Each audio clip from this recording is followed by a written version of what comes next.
younger ones think that social networking sites are safe to post photos, videos, and wall posts with all sort of content in them.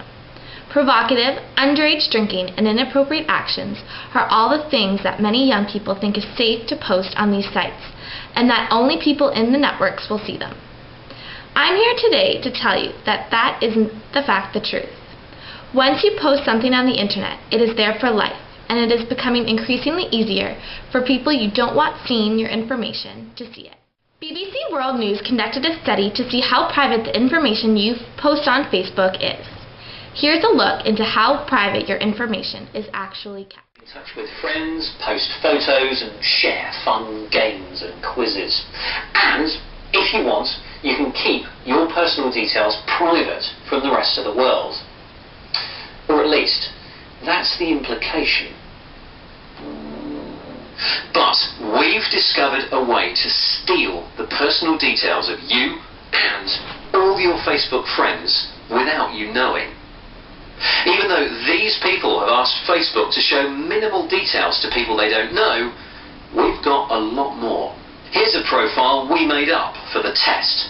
The fictitious Bob Smith keeps most of his details private from non-friends. But here's what our minor application managed to retrieve.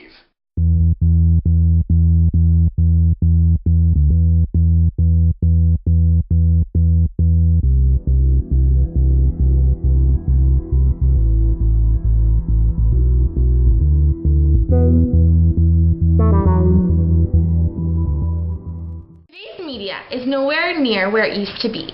We can now access information that was never before allowed to be viewed by the general public.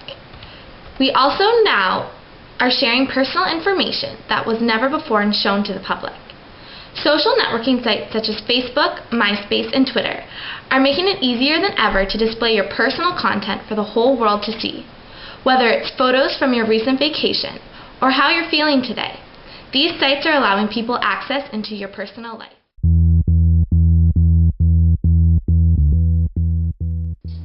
Welcome to the Click Labs, which to be honest is just a couple of laptops and a big purple light.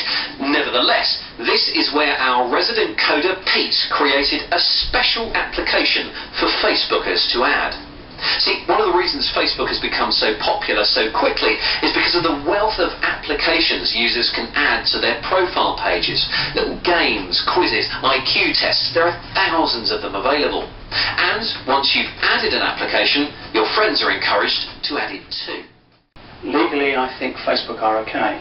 They have a statement which allows them to pass details to users, allows users to put details into the system, and from there, other users who develop applications to export the data from that.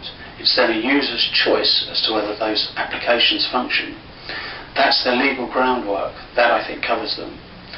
Morally, I don't think they're so covered. I think they've been a bit naive in allowing the applications that people can develop to be hosted in a third-party environment and to take away data that's personal to users and friends of users.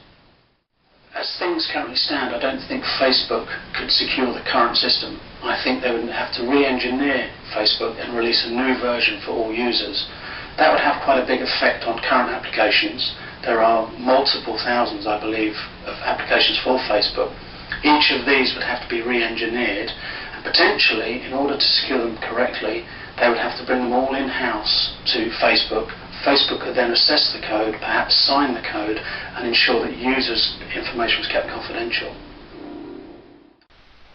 More and more employers are looking at sites like Facebook to see their employees' personal life and how they act outside of work. Here's an example of how Facebook can ruin your career. Like so many people, Ashley Payne has a Facebook page updated often with pictures. Many are from her summer vacation. I visited the Guinness Brewery. I went to Italy and had wine. I went to the Temple Bar District of Dublin and drank some alcohol there, like any normal adult would. Payne and her friends took pictures at various spots across Europe. A few pictures show her with a glass of beer or wine. They're not even me drinking the drinks, and I don't look like I'm intoxicated in any way or doing anything provocative or inappropriate. Payne was called into the principal's office at Appalachia High in Barrow County, where she was an English teacher.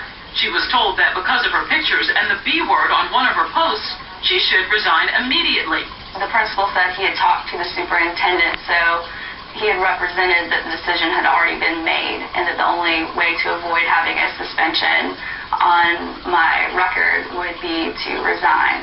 Her lawyer says she was unfairly given an ultimatum. You can't suspend a teacher without having a hearing and without the whole board acting, and they did not do that. Payne's Facebook page is private. She doesn't allow students or strangers as friends. Several fellow teachers are included in her pictures. One was even on the European vacation. But Payne is the only one out of a job.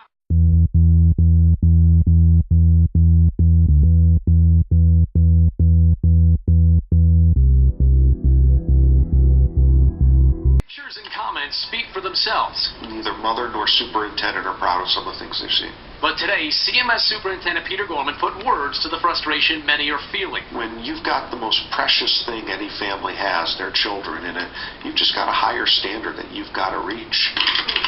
Our News Channel 36 investigation found CMS employees on Facebook saying things like, "I hate my students."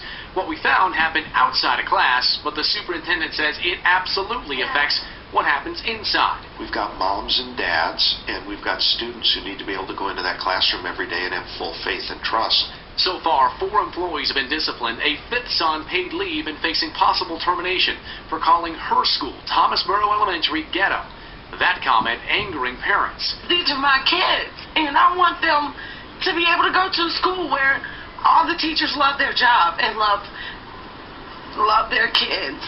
Parents frustrated, the district still investigating, and all the while acknowledging more cases could be coming. If we find a case where someone's done something inappropriate, we just have to act in a fair, firm, legal, and consistent manner. As the investigation moves forward, Dr. Gorman says parents should know action is being taken, and the actions of a few do not speak for the district as a whole. Daniel Stullo wrote a book entitled The Future of Reputation, which gives an in-depth look at the implications about information shared on the Internet. On his chapter, Privacy in an Overexposed World, Stullo discusses how the law is up for interpretation for issues such as privacy. Privacy consists of many different aspects and areas which can get complicated in a court of law. During the Burning Man Festival, a festival held to celebrate self-expression, tens of thousands of people came together for their celebration, where many of the people there were nude. Taking pictures at the festival were prohibited, including a company, Voyeur Video, who asked permission from the festival to take photographs. They were denied, however they took pictures anyway. The company went on to sell the videos, but the organizers of the festival sued. Eventually, Voyeur Video stopped selling the videos. This is an example of when your privacy can be violated when you don't even realize it. You have no choice but to be subjected to this intrusive act.